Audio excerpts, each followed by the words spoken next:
సంక్షేమం అన్నటువంటి దాన్ని బీజేపీ తిరస్కరించట్లా. ఉమ్, ఇంకా సంక్షేమానికి సంబంధించి కాంగ్రెస్ ప్రభుత్వాల కంటే అత్యధిక సంక్షేమం ఇస్తుంది మోడీ సర్కార్.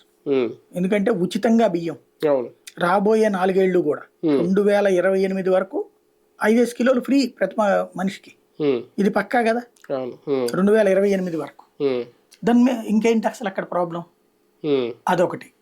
రేషన్ కార్డుకి సంబంధం ఇదే అవును. బియ్యంకి. ఉమ్, అట్లాగే 6,000 రూపాయలు కంటిన్యూ చేస్తాం అంటున్నారు కదా రైతులకి. ఉమ్, అది మేజర్ ఇంపాక్టే కదా ఉమ్, అవును. వాటికి కూడా. ఉమ్, ఇకపోతే ఈ దాని పేరేంటి, ఇతరగా ఇస్తున్నటువంటి సబ్సిడీలు ఉమ్, ఏవైతే ఉన్నాయో, మధ్యాహ్న భోజన పథకం, అవును. ఉమ్, ఇవన్నీ కూడా ఏం ఆపరు కదా ఉమ్, అవును. వాటిట్లో. ఉమ్, కాబట్టి సంక్షేమం వాళ్ళు చేస్తున్నారు.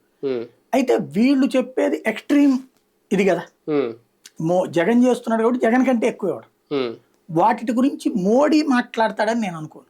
ఉమ్, మోడీ దానికి ఏం సర్టిఫై చేయడు, ఉమ్. డినై చేయడు. విశాఖ పర్యటన రద్దు చేసుకోవడానికి కూడా కొన్ని కారణాలు ఉన్నాయి అనేది ఇప్పుడు స్టీల్ ప్లాంట్ వ్యవహారంలో కానీ, రైల్వే జోన్ వ్యవహారంలో కానీ అప్పుడు ఇచ్చిన హామీ ఇంకా నెరవేరకపోవడం, స్టీల్ ప్లాంట్ ప్రైవేటీకరణ విషయంలో ఆ పాలసీకి